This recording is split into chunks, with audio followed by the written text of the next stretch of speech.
بسم الله الرحمن الرحيم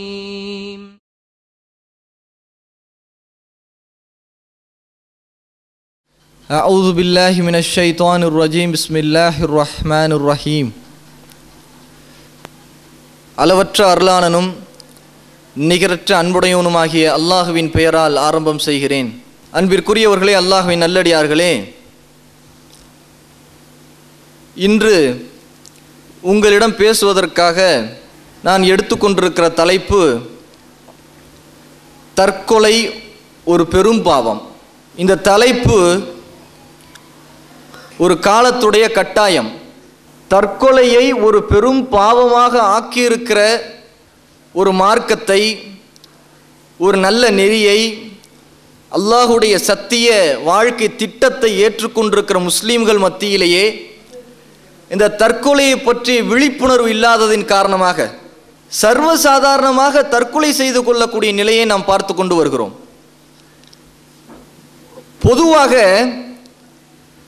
முஸ்லிம்கள் எந்த காரியத்தை செய்தாலும், அது எந்த நோக்கத்தில் செய்தாலும், இஸ்லாம், அல்லாஹுடைய மார்க்கம், அல்லாஹுவும் முஹம்மது ஸல்லல்லாஹு அலைஹி வஸல்லம் அவர்களும் எந்த முறையில் எப்படி அதை செய்ய வேண்டும், எதை செய்யக்கூடாது என்பதையெல்லாம் சொல்லியிருக்கிறார்களோ அந்த அடிப்படையில் தான் அமைய வேண்டும்.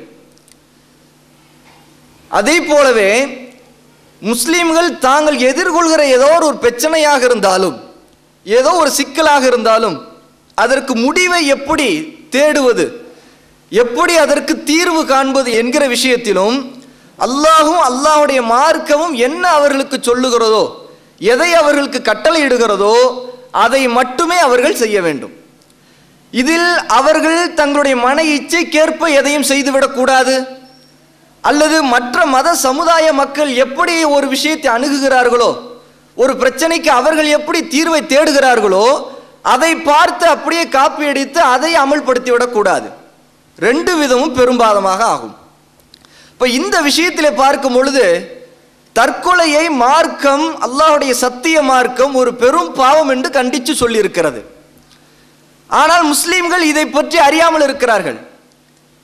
ஒரு பக்கம் இந்த தற்கொலையை செய்யும் பொழுது அவர்கள் ஒரு பெரும் பாவத்தை செய்து அல்லாஹுடைய தண்டனைக்கு ஆளாகிறார்கள். இன்னொரு பக்கம் இதை மற்ற சமுதாய மக்களிடமிருந்து எடுத்து, மற்ற சமுதாய மக்கள் எப்படி ஒரு முடிவை, ஒரு தீர்வை அவருடைய பிரச்சனைகளுக்கு அவர்கள் தேடுகிறார்களோ அதே வழிமுறையை இவர்களும் கையாளுகிறார்கள். 1000 முறை வேண்டுமென்றாலும் அடித்து சொல்லலாம், ஒன்று மட்டும் நிச்சயம், தற்கொலையை ஒரு பெரும் பாவமாக அழுத்தமாக கண்டித்து சொல்லியிருக்கிற மார்க்கம் இஸ்லாம். ஏனென்று கேட்டால் தற்கொலையை பற்றி மற்ற சமுதாய மக்களிடம் இருக்கிற கண்ணோட்டம், அவர்களுடைய பார்வை எப்படி இருக்குது என்றால், தற்கொலை என்பது ஒருவனுடைய மானத்திற்கு அடையாளம், ஒருவனுடைய மதிப்பிற்கு அடையாளம். ஒருவன் தற்கொலை செய்து கொண்டான் என்றால் உண்மையிலே அவன் தன்னை ஒரு பெரிய மனிதன், நல்ல ஒரு சிறந்த மானஸ்தன் என்று நிரூபிக்கிறான் என்று நினைக்கிறார்கள். திருக்குறளை எடுத்து படித்து பார்த்தால் மானம் என்று தலைப்பு இருக்கிறது. அந்த தலைப்புடைய கடைசி 2 குறளை எடுத்து படித்து பார்த்தால் உங்களுக்கு தெரியும், தற்கொலையை புகழ்ந்து சொல்லப்பட்டிருக்கிறது. ஒருவன் அவனுடைய மானம் ஏதாவது ஒரு வகையில் அவமானப்பட்டால், அவன் கேவலப்பட்டால், அவன் தன்னைத்தானே கொலை செய்து கொள்வது அவனுடைய மானத்திற்கு ஒரு அழகு, அவன் புகழுக்குரியவன். எவன் அப்படி தன்னுடைய மானத்திற்காக தன்னைத்தானே கொலை செய்து கொள்கிறானோ அவன் உண்மையிலே உலக மக்கள் எல்லோராலும் புகழ்ந்து சொல்லப்பட தகுதி உள்ளவன் என்று திருக்குறளிலே வள்ளுவர் எழுதுகிறார். அதற்கு முந்தைய ஒரு குறளிலே ஒரு உதாரணத்தை சொல்லுகிறார். என்ன உதாரணம் என்று கேட்டால், கவரிமான் எப்படி தன்னுடைய மயிரை விட்டுவிட்டால், எப்படி அதை கூட அதனால் தாங்க முடியாமல் தன்னைத்தானே உயிரை விட்டு விடுகிறதோ, அதே போல மானம் என்பது மயிரை விட அதிகமானது, மயிரை விட மிக மகத்துவம் மிக்கது. அப்படிப்பட்ட விஷயத்திலே யாரும் உண்மையிலே ஒரு மானஸ்தனாக இருந்தால் அவனுடைய மானம் கேவலப்பட்டால், அவன் உண்மையிலே அவமதிக்கப்பட்டால் அவன் தன்னுடைய உயிரை விட்டுவிட வேண்டும் என்று எழுதுகிறார். அதற்கு உதாரணத்துக்கு கவரிமானை சொல்லுகிறார். இன்னும் பல புராணங்களிலே மற்ற சமுதாய மக்கள் எழுதி வைத்திருக்க இலக்கியங்களை எடுத்து பார்க்கும் பொழுது அவர்களிலே வடக்கிருத்தல் என்ற ஒரு நோன்பு இருக்கிறது. வடக்கிருக்கிறது என்று என்னவென்று கேட்டால், ஒரு அரசன் ஒரு போரிலே தோல்வடைந்து விட்டால், அவனுடைய நாடு கைப்பற்ற விட்டு விட்டால் அவன் என்ன செய்ய வேண்டும், தன்னுடைய மானமும் தன்னுடைய மரியாதையும் காப்பாற்றிக் கொள்வதற்காக, தன்னுடைய வீரத்தை நிரூபிப்பதற்காக 2 காரியங்களை செய்ய வேண்டும். ஏதாவது ஒன்று, ஒன்று அவன் மீண்டும் போரெடுத்து அந்த எதிரி நாட்டை கைப்பற்ற வேண்டும், தன்னை கைப்பற்றியவனை வெல்ல வேண்டும், அல்லது அதை முடியாத நிலையில் அவன் இருந்தால் வடக்கு திசையில உட்கார்ந்த போன நாள் கணக்கில் அவன் நோன்பு இருக்க வேண்டும், சூரிய வெளிச்சம் அவனை சுட்டெரிக்கும், இதே நிலை அவனுடைய உயிரை விட்டுவிட வேண்டும், இது அவனுடைய மானத்திற்கு அடையாளம். இப்படியெல்லாம் அவர்கள் நம்புகிறார்கள். அவ யதார்த்தமாக மற்ற சமுதாய மக்களோட பார்க்கவும் அவங்க பேச்சுவார்த்தையிலே பார்க்கலாம், உண்மையிலேயே ஒரு மானஸ்தான் உன் உயிரை இந்த விஷயத்துல விட்டுறணும் அப்படின்னு சொல்லுவாங்க. ஏதோ ஒரு பிரச்சனையில் அவங்க அவமானப்பட்டுட்டாங்கன்னா பேசுகிற போது சொல்லுவாங்க, உண்மையிலே நீ மானஸ்தனா இருந்தா உன் உயிரை விட்டுறணும்ப்பா, நீ ஏப்பா இன்னும் உயிரோடு இருக்கிறேன்னு பேசுவாங்க. அப்படியெல்லாம் அவர்கள் மத்தியிலே ஊக்கமூட்டப்பட்டு ஆர்வமூட்டப்பட்டிருக்கிற ஒரு விஷயம் அல்லாஹ்வுடைய மார்க்கத்திலே, இந்த சத்திய மார்க்கத்திலே பெரும் பாவம் என்று கண்டித்து சொல்லப்பட்டிருக்கிறது. அல்லாஹ் சொல்லுகிறான், உங்களை நீங்களே கொலை செய்து கொள்ளாதீர்கள், நிச்சயமாக அல்லாஹ் மிக அன்புள்ளவனாக உங்களிடம் இருக்கிறான். அப்படிப்பட்ட நேரத்தில் அவருடைய அன்பின் மீது நிராசை அடைந்து, அவருடைய அன்பின் மீது நம்பிக்கை இழந்து, அவருடைய அருளின் மீது நம்பிக்கை இழந்து நீங்கள் உங்களுடைய பிரச்சனைகளை, உங்களுடைய சோதனைகளை நீங்கள் தற்கொலை செய்து கொண்டு விட்டால் அது எப்படிப்பட்ட காரியம் என்று கேட்டால் அல்லாஹ்வுடைய கட்டளைக்கு மீறுவது. இன்னொரு பக்கம் அல்லாஹ்வின் மீது உள்ள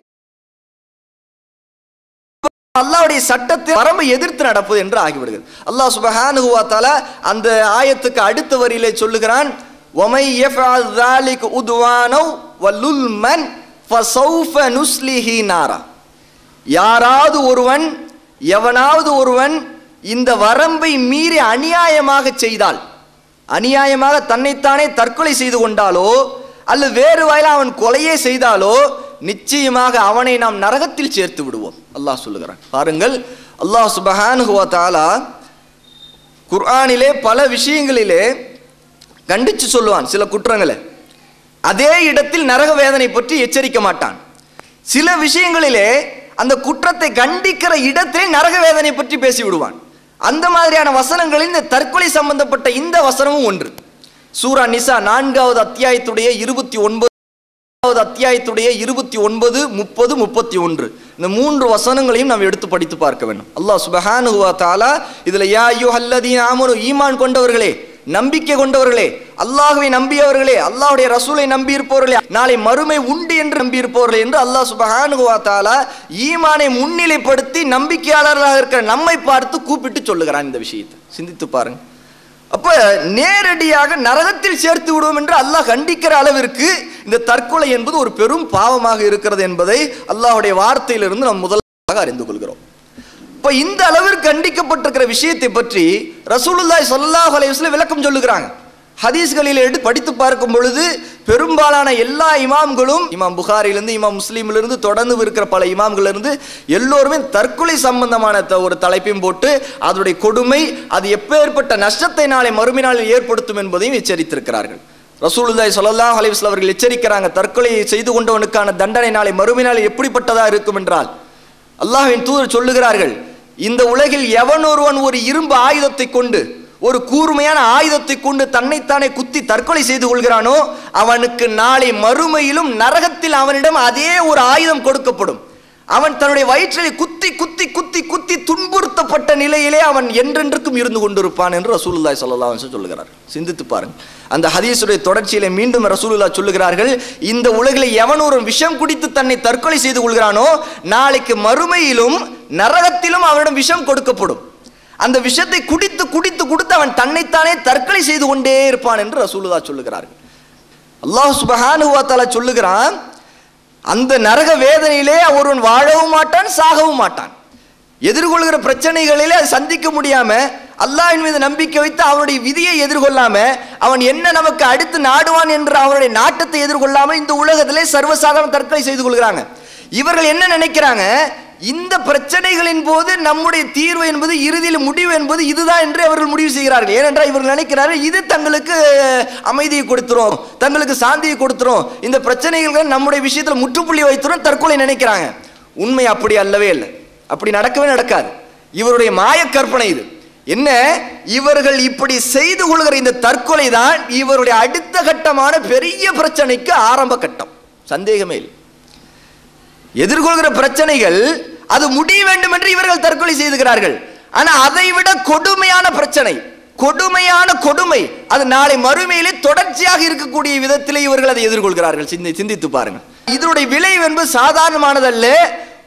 ஒருவர் அவர் எப்பேற்பட்ட நல்ல தக்வாதாரியா இருந்தாலும் சரி, நல்ல நன்மைகளையும் அல்லாஹ்வுக்கு பிடித்தமான காரியங்களை செய்த அல்லாஹ்விற்கு மிக பிடித்தமானவராக இருந்தாலும் சரி, அவர் ஜிஹாத் செய்தவராக இருந்தாலும் சரி, ஹிஜ்ரத் செய்து அல்லாஹ்வுக்காக நாட்டை துறந்தவராக இருந்தாலும் சரி, ஊரை துறந்தவராக இருந்தாலும் சரி, இந்த பாவத்தை செய்தால் இது விஷயத்தில் அல்லாஹ் சுப்ஹானஹு வ தஆலா அல்லாஹ் ரப்புல் ஆலமீன் இதற்கு தண்டனை கொடுத்தே தீருகிறான். அதற்கான ஆதாரங்களை அதிகமாக நாம் பார்க்கிறோம். சஹாபாக்களுடைய காலத்தில் இது நடக்குது, ரசூலுல்லாஹ் கண் முன்னாடி நடக்குது. ரசூலுல்லாஹி ஸல்லல்லாஹு அலைஹி வஸல்லம் ஒரு சஹாபி விஷயத்துல முன்னறிவிப்பே செய்கிறாங்க. இது எப்போ நடக்குன்னு கேட்டா, ரசூலுல்லாஹி ஸல்லல்லாஹு அலைஹி வஸல்லம் அவர்கள் சஹாபாக்களும் ஹுனைன் யுத்தத்துக்கு போறாங்க, ஹுனைன் போருக்கு. ஒரு அறிவிப்புல ஹுனைன் போர் என்று இந்த செய்தி வருது, இன்னும் சில அறிவிப்புல கைபர் போர்னு வருது. ஆக மொத்தம் நடக்கிற ரெண்டு விதத்துல நடந்திருக்கலாம். இப்ப இந்த விஷயத்திலே ரசூலுல்லாஹி ஸல்லல்லாஹு அலைஹி வஸல்லம் அந்த போர் காலத்தில் அந்த போர் நடக்கிற களத்திலே ஒருவரை பற்றி முன்னறிவிப்பு செய்கிறாங்க. என்ன, ஒரு முஸ்லிமான ஒரு சஹாபி, அவரை பார்த்து இன்னொரு பல சஹாபாக்கள் சொல்லுகிறாங்க, இவர் ஒரு நரகவாசின்னு சொல்லுகிறாங்க. போர் தொடங்குறதுக்கு முன்னாடி இது நடக்குது. யதார்த்தமா அந்த இடத்துல சொன்ன கொஞ்ச நேரத்தில் என்ன நடக்குன்னு பார்த்தா, யாரை ரசூலுல்லாஹி ஸல்லல்லாஹு அலைஹி வஸல்லம் நரகவாசி என்று முன்னறிவிப்பு செய்கிறாங்களோ, தீர்க்க தரிசனம் சொல்றாங்களோ, அல்லாஹ் அவர்களுக்கு அறிவித்து அதை சொல்லுகிறாங்களோ, வெளிப்படுத்துறாங்களோ, அந்த சஹாபி அந்த யுத்தத்துல மற்ற எல்லா சஹாபாக்களையும் மிகைக்கிற அளவிற்கு, மிஞ்சுகிற அளவிற்கு போர் புரிகிறார். ரொம்ப வேகமா முந்தி போகிறார், எல்லா சஹாபாக்களை விட முந்தி போய்கொண்டே இருக்கிறார். ரொம்ப ஆச்சரியப்படுகிறாங்க சஹாபாக்கள். சிலருக்கு என்ன ஒரு பெரிய ஆச்சரியம் வந்துருச்சுன்னா, ரசூலுல்லாஹ் இவரை பார்த்தே நரகவாசின்னு சொல்லிட்டாங்கன்னா, இப்படிப்பட்ட போரை செய்கிற அல்லாஹ்வுடைய மார்க்கத்திற்காக இப்படிப்பட்ட வீராவேசமா ஜிஹாத் செய்யக்கூடிய இந்த சஹாபியை பார்த்தே ரசூலுல்லாஹி ஸல்லல்லாஹு அலைஹி வஸல்லம் நரகவாசின்னு சொல்றாங்கன்னா, இவர்கள் ரொம்ப கீழ்த்தரமா கீழ்நிலையில பலவீனமா இருக்கக்கூடிய போர் புரியக்கூடிய நம்மை போன்ற விஷயங்கள் என்ன, நாமள எந்த மூளைக்கு அப்படின்னு ரொம்ப கவலைப்படுறாங்க. அப்ப அந்த சஹாபாக்களை ஒருவர் என்ன செய்கிறாரு, ரசூலுல்லாஹி ஸல்லல்லாஹு அலைஹி வஸல்லம் சொன்னாங்க, நிச்சயமா அது பொய்யா இருக்க முடியாது, ஆகவே இவரை நான் பின்தொடர்கிறேன்னு சொல்லிட்டு உடனே அந்த சஹாபி யாருக்கு ரசூலுல்லாஹ் இப்படி ஒரு முன்னறிவு பண்ணாங்களோ, யாரை நரகவாசி என்று முன்கூட்டியே அறிவிப்பு செய்தாங்களோ, அந்த சஹாபியை இன்னொரு சஹாபி ரசூலுல்லாஹ்வுடைய வார்த்தை நிச்சயம் பொய்யா இருக்காது, இவர் என்னதான் போர் புரிஞ்சாலும் இவர் ஏதோ நரகவாசியுடைய செயலை செய்ய போறாருங்கிற எண்ணத்துல உடனே அவரை ஃபாலோ பண்ணிட்டு போறார். அந்த போர் புரியக்கூடிய அந்த சஹாபி எந்த இடத்துல எல்லாம் நிற்கிறாரோ அந்த இடத்துல எல்லாம் கொஞ்சம் ஒதுங்கி இவரு நிற்கிறார். என்ன செய்யறாரு, என்ன செய்துகிட்டு இருக்காரு, யாரை கொல்றாரு, இந்த விஷயத்தை கவனிச்சுக்கிட்டே வர்றாரு. எந்த இடத்துல அவர் முந்தி போய் கொண்டிருக்கிறார், இவரும் முந்தி அவரை பின்தொடர்ந்து போய் கொண்டே இருக்கிறார். இது அப்படி நடந்து கொண்டே இருக்குது. கடைசியில பார்த்தா என்ன நடக்கிறது, போருக்கு மத்தியில பல காயங்களை பல புண்ணுகளை பெற்று கடைசியில பார்த்தா அந்த புண்ணுங்களுடைய வலிகளை தாங்க முடியாம, அந்த காயங்களுடைய வலிகளை தாங்க முடியாம, அந்த சோதனையை அந்த இடத்துல பொறுக்க முடியாம என்ன செய்கிறார் இந்த சஹாபி, கொஞ்ச நேரத்தில் அந்த இரவு நேரம் வந்த உடனே அதுல எல்லாம் அந்த சகிப்பு தன்மையில தூக்கி எறிஞ்சிட்டு எந்த வாள்களை கொண்டு எதிரிகளை வெட்டி சாய்த்தாரோ அதே வாளை கொண்டு தன்னை குத்தி கொலை செய்து கொள்கிறார். அவர் எப்படி கொலை செய்து கொண்டார் என்கிற விஷயத்தை அந்த பார்த்த சஹாபி நமக்கு அறிவிப்பு பண்றாங்க. அவர் எப்படி செய்து கொண்டார் தெரியுமா, எல்லா எதிரிகளையும் அவர் வெட்டுகிற பொழுது தன்னுடைய கைகளை கொண்டு வெட்டி கொண்டிருந்தார். ஆனா இவர் தன்னை குத்தி கொலை செய்கிற நேரத்தில் அந்த வாளை அந்த சின்ன கத்தியை எடுத்துக்கொண்டு என்ன செய்தார், நேரம் மண்ணில ஊன்றுகிறார். நிலத்துல குத்தி அப்படி ஊன்றி விட்டு அந்த கூர்மை வாளுடைய நுனியை மானை நோக்கி இருக்கிற நேரத்தை தன்னுடைய நெஞ்சை கொண்டு போய் அப்படியே விழுந்துறார், பாய்ஞ்சிடறார் அது மேல. எப்பேற்பட்ட தற்கொலை இது! எந்த வாள் அல்லாஹ்வுடைய மார்க்கத்திற்காக போராடியதோ, சத்தியத்தை நிலைநாட்ட வேண்டும் என்பதற்காக போராடியதோ, அதே வாள் ஒரு மூமினுடைய உயிரை அந்த மூமினே விரும்பி அவரே குத்தி கொலை செய்து கொள்கிறார். இந்த நேரத்தில் ரசூலுல்லாஹி ஸல்லல்லாஹு அலைஹி வஸல்லம் முன்னறிவிப்பு அந்த சஹாபிக்கு தெரிஞ்சிருச்சு. ஆஹா, அல்லாஹ்வுடைய தூதர் முன்பே நமக்கு சொன்னாங்க இவர் ஒரு நரகவாசின்னு சொன்னாங்க, இவர் இப்பேற்பட்ட ஒரு போரை செய்துட்டு கடைசி நேரத்தில் தன்னுடைய புண்ணை தாங்கிக் கொள்ள முடியாம, காயத்தை தாங்கிக் கொள்ள முடியாம இப்படி தற்கொலை செய்து கொண்டு செத்து போகிறாரே அப்படின்னு ரொம்ப கவலைப்படுறாங்க. கவலைப்பட்டுட்டு நேரடியாக சொல்றாங்க, ரசூலுல்லாஹ் முன்னாடி நின்றுட்டு அந்த சஹாபி சொல்றாங்க, நிச்சயமா அல்லாஹ்வுடைய தூதர் என்று நான் சாட்சி சொல்லுகிறேன். யார? உங்களை சொல்றேன். என்ன விஷயம் ரசூலுல்லாஹ் கேட்கிறாங்க. அல்லாஹ்வின் தூதரே, நீங்கள் யாரை நரகவாசி என்று முதலில் முன்னறிவிப்பு செய்தீர்களோ அவர் உண்மையிலே நரகவாசியுடைய காரியத்தை செய்து விட்டார். அவர் தன்னைத்தானே குத்தி மாய்த்து கொண்டார், தன்னை கொலை செய்து கொண்டார் என்று சொல்கிறாங்க. அப்போ ரசூலுல்லாஹ் அந்த இடத்துல அந்த சஹாபிக்கு அறிவிப்பு பண்றாங்க, செய்தி சொல்றாங்க, மக்களில் பலர் வெளி பார்வைக்கு பார்த்தால் சொர்க்கவாசியுடைய காரியங்களை எல்லாம் செய்து கொண்டு போய் கொண்டிருப்பார்கள். கடைசியில் அவர் ஒரு நரகவாசியுடைய காரியத்தை செய்து நரகவாசிகளில் ஒருவராக ஆகிவிடுவார். அடுத்து ரசூலுல்லாஹ் மீண்டும் சொல்றாங்க, மக்களில் பலர் வெளி பார்வைக்கு பார்க்கும் பொழுது நரகவாசிகளுடைய காரியத்தை செய்து கொண்டே இருப்பார்கள், கடைசியில் அவர் சொர்க்கவாசியில் ஒரு காரியத்தை செய்து சொர்க்கவாசிகள் ஒருவராக ஆக்கி விடுவார் என்று ரசூலுல்லாஹ் சொல்றார். சிந்தித்து பார். அல்லாஹ் அக்பர். ரசூலுல்லாஹ்வுடைய இந்த முன்னறிவிப்பு அவர்கள் நமக்கு சொல்லுகிற இந்த செய்தி எப்பேற்பட்ட செய்தி தெரியுமா? இந்த தற்கொலை செய்து கொள்ளலாம் என்கிற எண்ணத்தில் அல்லது செய்து கொள்ளலாமா வேண்டாமா என்ற சந்தேக ஊசலாட்ட எண்ணத்தில் யார் யார் இருக்கிறார்களோ அவர்களெல்லாம் கவனிக்க வேண்டும். நீங்கள் எப்பேற்பட்ட தக்வாதாரியாக, எப்பேற்பட்ட தொழுகையாளியாக, அல்லாஹ்வே நம்பி நம்பி அதிகம் அதிகம் அல்லாஹ்வை திக்ர் செய்யக்கூடியவர்களாக, அல்லாஹ்வுக்கு எதையெல்லாம் பிடிக்குமோ அந்த காரியங்களுக்காக உங்களுடைய வாழ்க்கையை கொடுத்தவர்களாக, அல்லாஹ்வுடைய மார்க்கத்திற்காக போர் புரியக்கூடியவர்களாக நீங்கள் இருந்தாலும் நீங்கள் கடைசியிலே ஒரு நரகவாசியுடைய காரியத்தை செய்து கொண்டு நீங்க இந்த உலகத்தில் உயிரை விட்டால் நிச்சயமாக அல்லாஹ் சுப்ஹானஹு வ தஆலா, அல்லாஹ் மிக தூய்மையானவன், உங்களுக்கு அந்த தண்டனை கொடுக்காமல் விடவே மாட்டான். அந்த தண்டனை சாதாரணமானதல்ல. எந்த விதத்தில் நீங்கள் தற்கொலை செய்து கொண்டாலும் அதே விதத்தில் உங்களுக்கு அதே முறையில் தண்டனை கொடுக்கப்படும். நிச்சயமா கவனத்தில் வைத்துக் கொள்ளுங்கள். அபூ ஹுரைரா ரலியல்லாஹு அன்ஹுடைய ஹதீஸ்ல ரசூலுல்லாஹ் சில விஷயங்களை குறிப்பிட்டு இந்த முறைன்னு சொல்லுகிறாங்க. உதாரணத்துக்கு சொல்லுகிறாங்க, விஷம் குடித்து தற்கொலை செய்ய அதே மாதிரியான முறையில். உதாரணத்துக்கு அடுத்து சொல்லுகிறாங்க, ஒருத்தர் வந்து மலையின் மீது இருந்து கீழே குதித்து தற்கொலை செய்து அதே மாதிரி முறையில். ஒருவர் வந்து தன்னை குத்தி கத்தியால் குத்தியோ அல்லது வேறு விதத்தில் இரும்பு ஆயுதத்தால் குத்தியோ தன்னை தற்கொலை செய்து கொண்டால் அதே முறை அவருக்கு நரகத்தில் வேதனை இருக்கிறது என்று ரசூலுல்லாஹ் சொல்லுகிறாங்க. இது குறிப்பிட்டு சில விஷயங்கள் ரசூலுல்லாஹ் சொல்லுவது. இன்னும் சில ஹதீஸிலே ரசூலுல்லாஹி ஸல்லல்லாஹு அலைஹி வஸல்லம் சொல்லுவது இமாம் முஸ்லிம் ரஹ்மத்துல்லாஹி அலைஹி, அல்லாஹ் அவர்களுக்கு அருள் புரியட்டும், அவர்கள் பதிவு செய்றாங்க. ரசூலுல்லாஹ் பொதுவாக சொல்லுகிறாங்க, எவன் ஒருவன் எந்த பொருளின் மூலம், எந்த வஸ்துவின் மூலம், எந்த வழியின் மூலம் தன்னை தற்கொலை செய்து கொள்கிறானோ அதே பொருளின் மூலம் அவன் வேதனை செய்யப்படுவான், துன்புறுத்தப்படுவான். இமாம் முஸ்லிம் இன்னொரு ஹதீஸை பதிவு பண்றாங்க. இதே முறையில் அந்த ஹதீஸ் வருது, எவன் ஒருவன் எந்த முறையில் தன்னை அறுத்து தற்கொலை செய்து கொள்கிறானோ அதே முறையில் அவன் அறுக்கப்பட்டே வேதனை செய்யப்படுவான் என்று ரசூலுல்லாஹி ஸல்லல்லாஹு அலைஹி வஸல்லம் சொல்றாங்க. சிந்தித்து பாருங்க, எப்பேற்பட்ட வேதனை இது. நரக வேதனை. அல்லாஹ் சுப்ஹானஹு வ தஆலா சொல்லுகிறான், நீங்கள் வாழ மாட்டீர்கள், சாவ மாட்டீர்கள். இந்த உலகில் நீங்கள் ஒரு தற்கொலை செய்து கொண்டு உங்களுடைய முடிவை எதிர்கொண்டால் அது இந்த நேரத்தில் இந்த உலகில் ஒரு முடிவுக்கு வந்துவிடும், அது சந்தேகமே இல்லை, உங்களுக்கு இறப்பு என்ற நிலை வந்துவிடும். ஆனால் அந்த நரகத்தில் இதே முறையில் நீங்கள் எந்த முறையில் உங்களை தற்கொலை செய்து கொண்டீர்களோ அதே முறையில் நாளைக்கு வேதனை செய்யப்படும் பொழுது அங்கு உடனடியாக உங்களுக்கு எந்த முடிவும், எந்த ஒரு மரணம் வந்து விடாது. அங்கே மரணமும் இல்லை, அங்கு வாழ்வும் இல்லை. சிந்தித்து பாருங்கள். இப்பேற்பட்ட என்ன சர்வசாதாரணம் நினைச்சிட்டு இருக்கோம். நீ சர்வசாதாரணமாக வீட்டில் வந்து மனைவி கணவனை மிரட்டுறதும், கணவன் வந்து மனைவி மிரட்டுவதும், தாய் தந்தை வந்து பிள்ளைகள் மிரட்டுவதும், இந்த மிரட்டுறது விஷயத்திலே அவர்கள் செய்து கொள்கிறார்களா இல்லையா என்பது ஒரு பக்கம் இருக்கட்டும், மிரட்டுகிற விஷயமே எவ்வளவு பெரிய பாவம் நம்முடைய மக்கள் விளங்காம இருக்கிறாங்க. சிந்தித்து பாருங்க. மிரட்டுகிற வார்த்தை எப்பேற்பட்ட வார்த்தை. நான் தற்கொலை செய்து கொள்வேன்னா அது எப்பேற்பட்ட வார்த்தை தெரியுமா? ஒரு குஃப்ருடைய வார்த்தை சொல்வது, ஒரு பாவ வார்த்தை சொல்வது.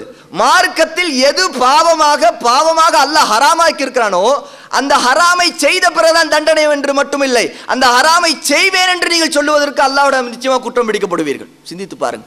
ரசூலுல்லாஹ் ஏன் சொல்லுகிறாங்க? பேசும் பொழுது நீங்கள் உண்மையிலே அல்லாஹ்வை மறுமை நாளை நம்பிக்கை கொண்டவர்களாக இருந்தால் பேசினால் நல்லதே பேசுங்கள், இல்லை என்ற மௌனமாக இருங்கள். ஏன் சொல்லுகிறாங்க?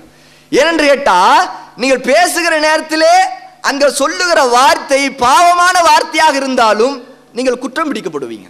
ஏன்னா சாதாரண வார்த்தை சொல்லல, எது அல்லாஹ்வுக்கு பிடிக்காதோ அந்த வார்த்தை சொல்லுகிறீங்க. அல்லாஹ்வுக்கு பிடிக்காத ஒரு வார்த்தை சொல்லும்போது ஒரு தீய வார்த்தை, அந்த தீய வார்த்தையிலும் ஒரு பாவகாரியத்தை பற்றி நீங்களே செய்வீர்கள் என்று நீங்களே முன்மொழிஞ்சு சொல்லுவது எப்பேற்பட்டதுன்னு கேட்டா, அந்த பாவ வார்த்தைக்கு நீங்க சாட்சி சொல்லுகிறீங்க, அந்த பாவத்துக்கு நீங்க ஒரு ஆதரவாக இருக்கிறீங்கன்னு அர்த்தம்.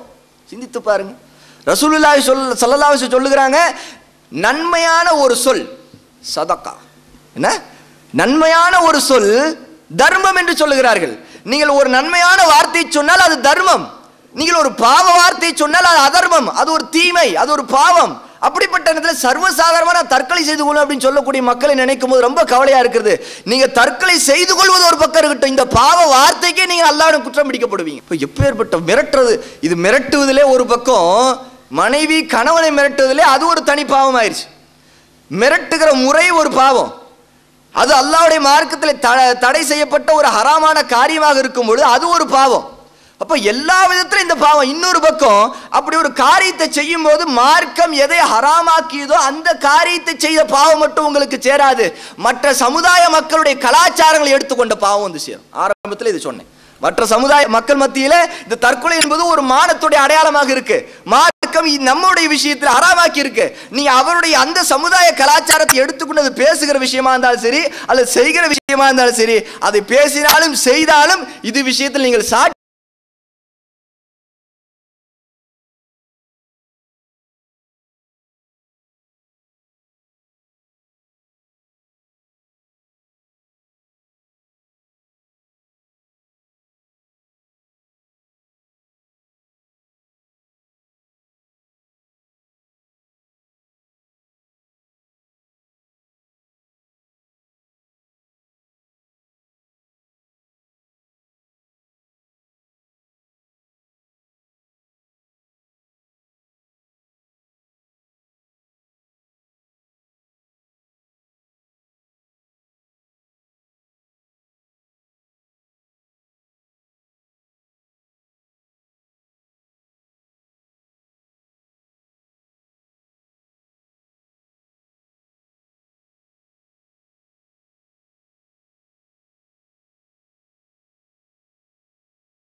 இந்த தற்கொலை சம்பந்தமான ஆயத்து இறக்கிற இடத்துல வலா தக்துலு அன்ஃபுஸக்கும் அப்படின்னு சொல்றான்.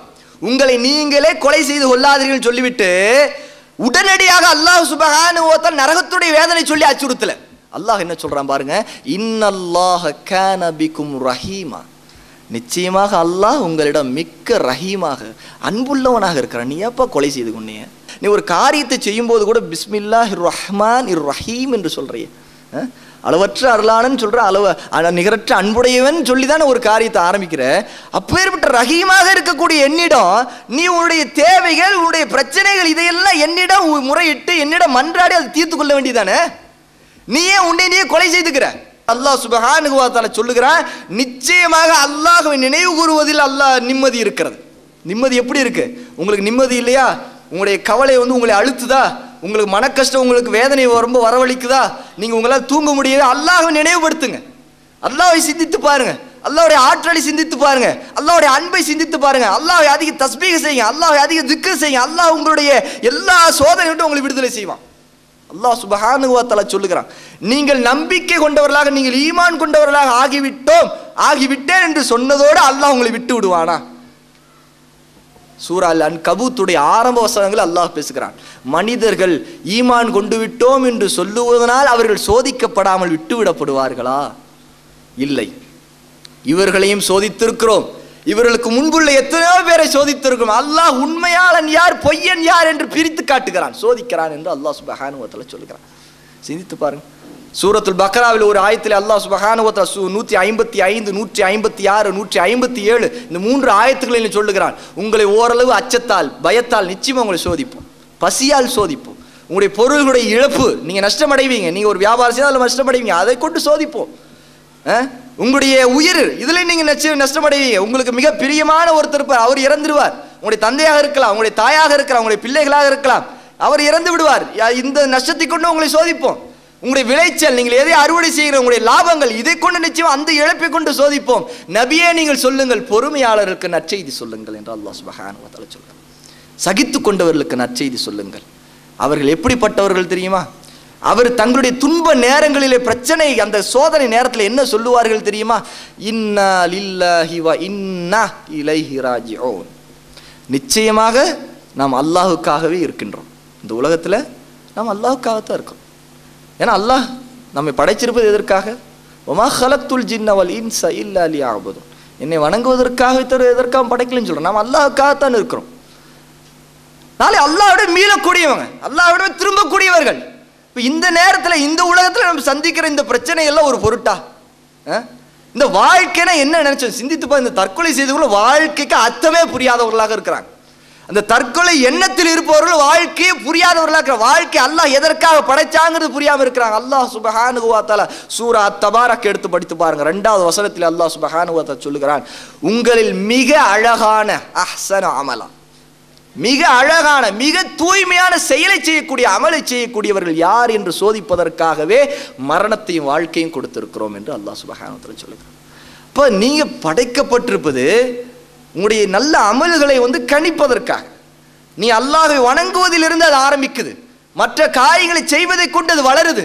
இந்த நேரத்தில் இதை பற்றி ஒரு கணிப்பை செய்வதற்காக, இதில் சோதனை செய்வதற்காக தான் இங்கே நீங்க படைக்கப்பட்டிருக்கிறீங்க.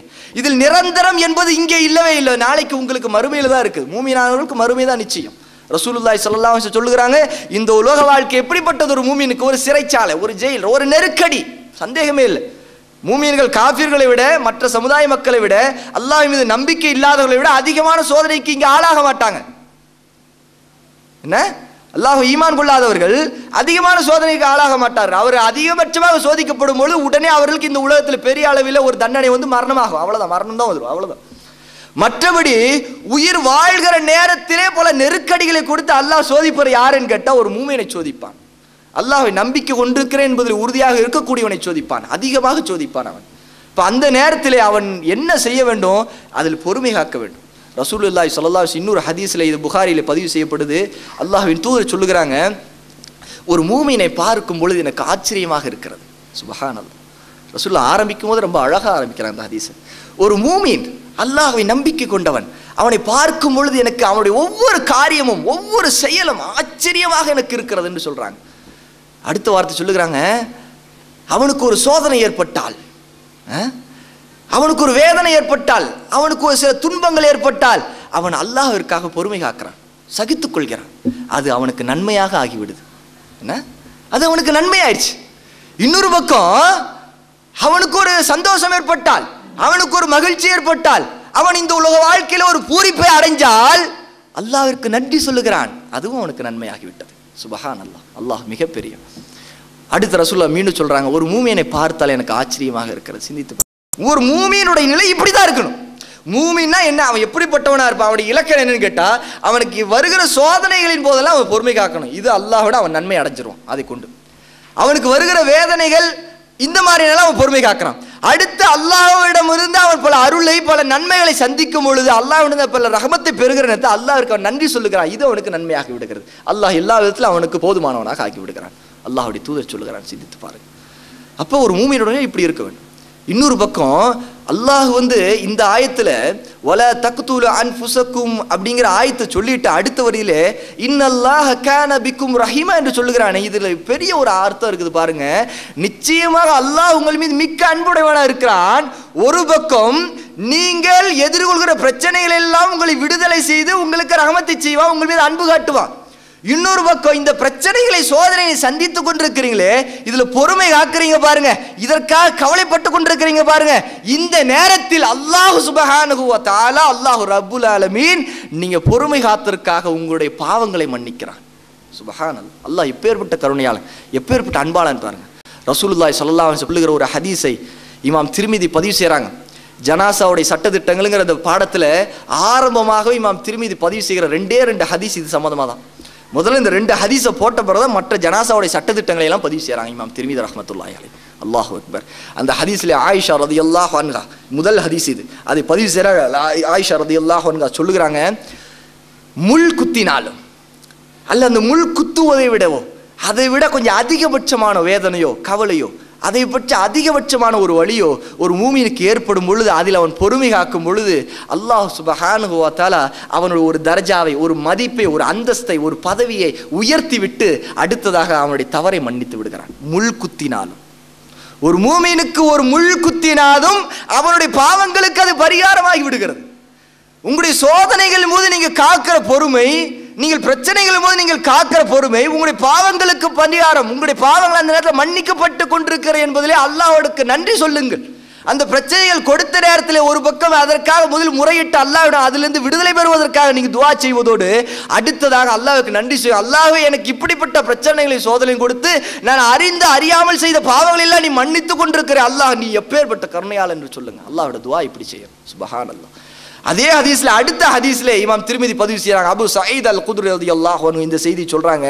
ரசூலுல்லாஹ் சொல்லுகிறாங்க, ஒரு மூமினுக்கு அவன் கவலைப்பட்டால், அவன் வேதனைப்பட்டால், அவனுக்கு ஒரு நிரந்தரமான நோய் உண்டாகிவிட்டால் அல்லது அவன் காரணமின்றியே கவலைப்பட்டால் அல்லாஹ் சுப்ஹானஹு வ தஆலா அவன் இந்த விஷயத்தில் அவன் பொறுமை காத்தால் அவனுடைய தீமைகளுக்கு அவனுடைய பாவங்களுக்கு அதை பரிகாரமாக ஆக்கி விடுகிறான். கவலைப்பட்டால் அல்லாஹ் மன்னிக்கிறாங்க. சிந்திச்சு பாருங்க. அல்லாஹ் இப்பேற்பட்ட கிருபையால ஒரு மூமின் அல்லாஹ்வை நம்பிக்கை கொண்டவன், ஈமான் கொண்டவன் கவலைப்பட்டால் கூட அவன் எதிர்கொள்கிற பிரச்சனை கொஞ்சம் கவலை அடைஞ்ச அல்லாஹ் மன்னித்து விட்டான். அவனுடைய பாவங்களை சில கழிச்சிட்டான், பாவங்களை இல்லாமல் ஆக்கி விட்டான். கவலைப்பட்டால், நிரந்தரமான நோய் இருந்தா, சிலர் இந்த நிரந்தரமான நோய் இருக்கிற இடத்துல சர்வசாதாரணம் சொல்லுவாங்க, இந்த நோயில் அவதிப்படுறத விட இங்கே ஏதோ குத்தி கொலை செய்துக்கலாம், அல்ல விஷத்தை குடி செத்தரலாம் போல இருக்கு அப்படின்னு பேசுவாங்க. சுப்ஹானல்லாஹ். அல்லாஹ் பாதுகாக்கணும். நீங்கள் நிரந்தரமான நோய் உள்ளவர்களாக இருந்தால் அது எந்த நோயாக இருந்தாலும் சரி அதில் பொறுமை காத்துக் கொள்ளுங்கள். அந்த நிரந்தரமான நோய் உங்களுக்கு இருக்கும் நிலை வரைக்கும் நிச்சயமாக அல்லாஹ் சுப்ஹானஹு வ தஆலா உங்க பாவங்களை மன்னித்து கொண்டிருக்கிறான். அல்லாஹ் உங்களுடைய பாவங்களை மன்னிக்கிறான். நீங்க பொறுமை காத்ததற்காக, நீங்கள் கவலைப்படுகிறீர்கள் அதற்கும் சேர்த்து மன்னிக்கிறான். இன்னொரு பக்கம் அந்த ஹதீஸ்ல சொல்லுகிற ரசூலுடைய நுட்பமான வார்த்தை கவனிங்க. ஒரு மூமின் கவலைப்படும் பொழுது அவன் காரணமே இல்லாமல் அவனாகவே கற்பனை செய்து கொண்டு ஒரு கவலை விஷயத்துல இருந்தால் கூட அல்லாஹ் அந்த விஷயத்துல அவன் பொறுமை காத்தால் அவனுடைய பாவங்களை மன்னிக்கிறான். சுப்ஹானல்லாஹ். அல்லாஹ் எப்பேற்பட்ட கிருபையாளன் பாருங்க. இப்போ அல்லாஹ் மீது நம்பிக்கை வரணும், அல்லாஹ்வுடைய விதியின் மீது நம்பிக்கை வரணும். அல்லாஹ் சுப்ஹானஹு வ தஆலா இந்த விதி விஷயத்தை பேசுகிற இடங்கள்ல சொல்லுகிறான், இந்த பூமியிலோ அல்லது சொந்தமாக உங்களிடமோ ஒரு நஷ்டம், ஒரு கஷ்டம் உங்களுக்கு ஏற்பட்டால் நிச்சயமாக அது அல்லாஹுடைய லவ்ஹுல் மஹ்ஃபுல், அவனுடைய பதிவு புத்தகத்தில் பதிவு செய்யப்படாமல் எழுதப்படாமல் இல்லவே இல்லை என்று சொல்லுகிறான். அடுத்து சொல்லுகிறான், நீங்கள் உங்களிடமிருந்து தவறிப்போன ஒரு விஷயத்தை பற்றி கவலை கொள்ளாமல் இருப்பதற்காகவும் கவலைப்படாமல் இருப்பதற்காகவும் உங்களுக்கு அல்லாஹ் கொடுத்ததை கொண்டு நீங்கள் பூரிச்சு கர்வம் அடையாமல் இருப்பதற்காக அல்லாஹ் இப்படி ஒரு ஏற்பாட்டை செய்திருக்கிறான். லவ்ஹுல் மஹ்ஃபூல்ல எல்லாவற்றையும் எழுதி வைத்திருக்கிறான். அப்போ நமக்கு ஒரு சோதனை வந்துச்சு, ஒரு கவலை வந்துச்சு, ஒரு பிரச்சனையை நாம் சந்திச்சிருக்கோம்னு கேட்டா உடனடியாக அடுத்து நமக்கு என்ன வரணும்னு கேட்டா அல்லாஹ் நாடி இருக்கிறான் என்ன வரணும். ஆகவேதான் நம்முடைய ஒவ்வொரு விஷயத்தின் போது ஒவ்வொரு கவலையின் போது இல்லை, ஒரு மரண செய்தி கேட்டால் கூட நம்ம என்ன சொல்கிறோம், இன்னா லில்லாஹி வ இன்னா இலைஹி ராஜிஊன். ஒருவன் இந்த வாசகத்துக்கு அல்லாஹ் தான் நம்மை படைத்திருக்க, நிச்சயமா அல்லாஹுக்காகவே நம்ம இருக்கக்கூடியவங்க, நாளை அல்லாஹ்விடமே போகக்கூடியவங்க, இந்த வாசகத்துக்கு அர்த்தம் புரிஞ்சிட்டாலே போதும், நிச்சயமா அல்லாஹ் மீது உள்ள அவருடைய உறுதியான நம்பிக்கை எந்த நேரத்தில் ஆட்டம் காணவே காணாது. அவன் இந்த மாதிரியான தற்கொலையின் போன்ற பெரிய பாவமான ஒரு காரியத்தின் பக்கம் நெருங்கவே மாட்டான். அல்லாஹ் பாதுகாக்கக்கூடியவன்.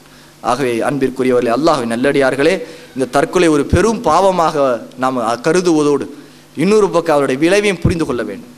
இந்த இம்மையிலும் நாம் நஷ்டத்தை அடைகிறோம். நம்ம எதிர்கொள்கிற பிரச்சனைகளின் போது இந்த தற்கொலை ஒரு முடிவாக ஆக்கி கொண்டால் நிச்சயமா அல்லாஹ்வுடைய விதி விஷயத்தில் நாம் விளையாடியவர்களாக ஆகிறோம். நாம் அவசரப்பட்டு விட்டோம் என்ற நிலையை நாம் புரிந்து கொள்ள வேண்டும். இந்த உலகத்தில் நமக்கு இங்கே நஷ்டம், இன்னொரு பக்கம் நாம் என்னென்ன நன்மையான காரியங்களை செய்து கொண்டு அல்லாஹ்வோட ஒரு நல்ல மதிப்பு அடைஞ்சு அல்லாஹ்வோட நேரடியாக சொர்க்கத்தை போகக்கூடிய மக்களாக ஆகுவோம் என்று நம்பிக்கொண்டிருந்த நிலையில் இருந்தோமோ, இந்த விஷயத்திலே ஒரு பாவமான காரியத்தை செய்து கொண்டிருக்கிற நிலையில் உயிரை விட்டால் பாருங்கள், ஒருவர் இறக்கிற நேரத்தில் அவருக்கு களிமா சொல்லி கொடுத்து அல்லாஹ் மீது உறுதியான நம்பிக்கை வைத்து ஷஹாதாவை சொல்லிக் கொண்டிருக்கிற நிலையில் அவருடைய உயிர் பிரிகிறது பார், அல்லாஹ் அவருக்கு பெரிய பாக்கியத்தை கொடுக்கிறான்.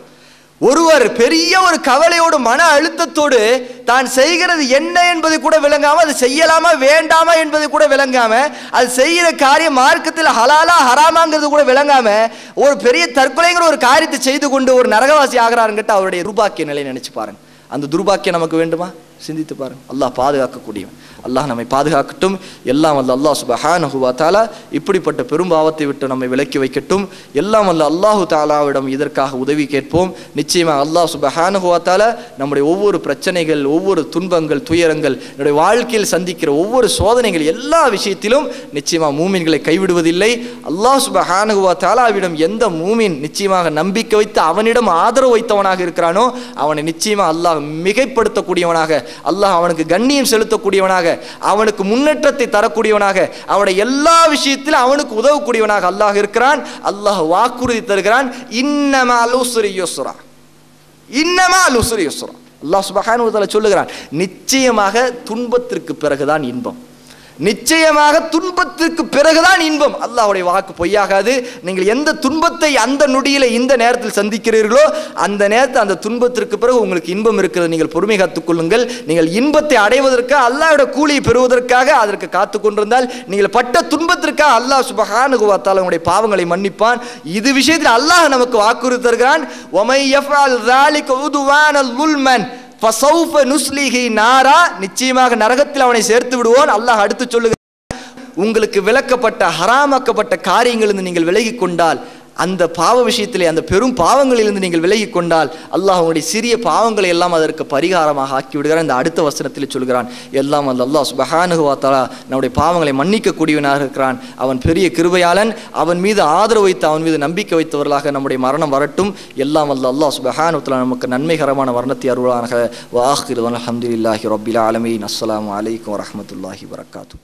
القارعة ما القارعة وما أدراك ما القارعة يوم يكون الناس كالفراش المبثوث